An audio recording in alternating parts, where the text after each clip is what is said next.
Good morning students. आज का हमारा पहला टॉपिक है कैपेसिटर्स इन पैरेलल, है ना। आपने नोट्स में देखा होगा कि हमने कैपेसिटर्स इन पैरेलल पढ़ा है।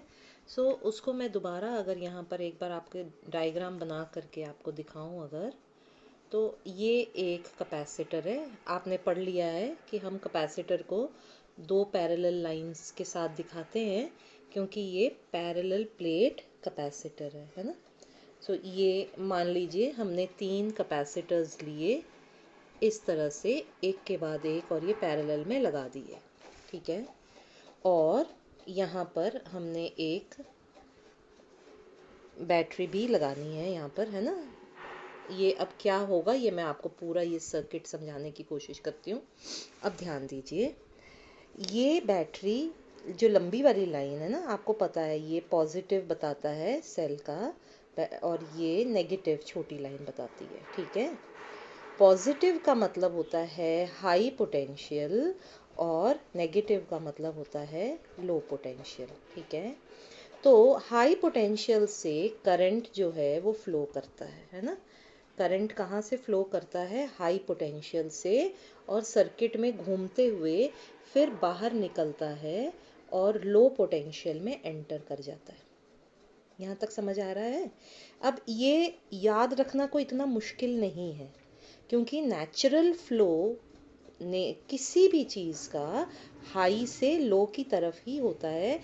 हाई से फ्लो करते हुए और फिर ये लो की तरफ आ जाता है, ठीक है।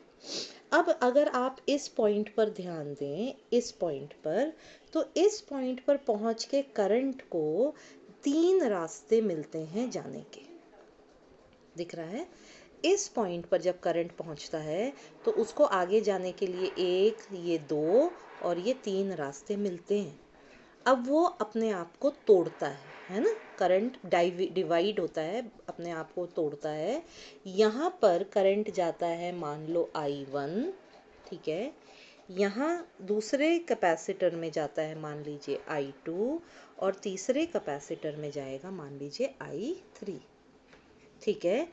ये हमें देखे समझ में आ रहा है कि जब पैरेलल कॉम्बिनेशन होता है, पैरेलल का मतलब होता है सभी के लेफ्ट हाथ जुड़े हुए, सभी के राइट हाथ एक साथ जुड़े हुए, है ना। ये पैरेलल कॉम्बिनेशन होता है। सीरीज याद करिए, कल हमने पढ़ा था सीरीज में लेफ्ट पहले का, दूसरे का राइट, फिर दूसरा, फिर एक का लेफ्ट दूसरे का राइट, एक का लेफ्ट दूसरे का राइट, इस तरह से आगे आगे बढ़ते जाते हैं, है ना। और लास्ट में जो सबसे पहले वाला है कैपेसिटर और जो सबसे लास्ट वाला कैपेसिटर है, उसके 2 हाथ लेके टर्मिनल में बनाया जाता है। याद आ रहा है? कल हमने ये पढ़ा था, ये सीरीज है, एक का दूसरे से, दूसरे का तीसरे से, इस तरह से ये जुड़ता है ना। जबकि पैरेलल में आप यहाँ दोबारा ध्यान से देखो, सबके एक तरफ वाले हाथ एक साथ जुड़े हुए हैं, सबके दूसरे वाले हाथ एक साथ जुड़े हुए हैं। लेफ्ट से एक टर्मिनल आ रहा है, राइट से एक टर्मिनल आ रहा है, ठीक है। ये क्लियर हो गया। अब ये समझने के बाद, जैसे मैंने आपको समझाया, करंट अलग अलग चला जाएगा, करंट डिफरेंट होगा, लेकिन जो पोटेंशियल ड्रॉप है या जो पोटेंशियल डिफरेंस है वो सेम रहेगा। अब आप बोलेंगे ये सेम क्यों रहेगा?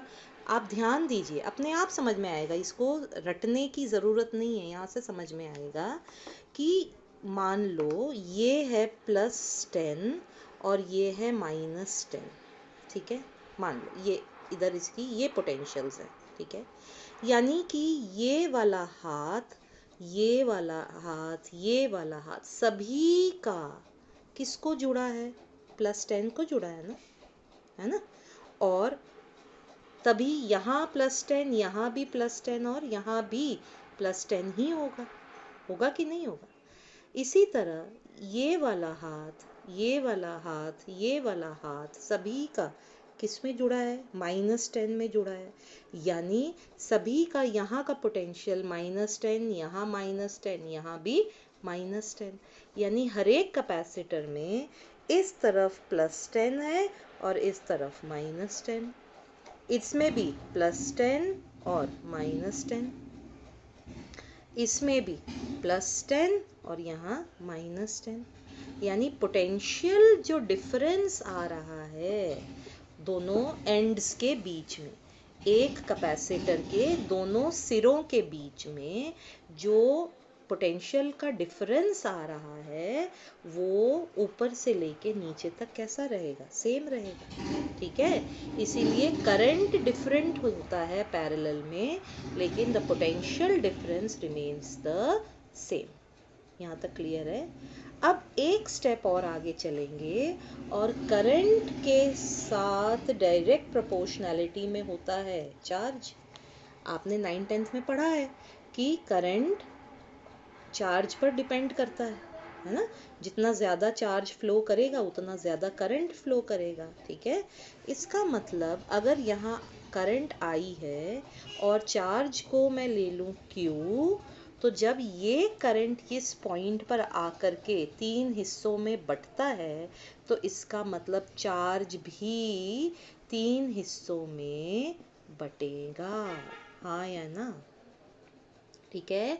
यानी पहले कैपेसिटर पर जो चार्ज बैठेगा वो होगा Q1, दूसरे पर Q2 और तीसरे पर Q3, ठीक है। So the current and the charge will be different, but the potential drop will be the same across all the 3 capacitors.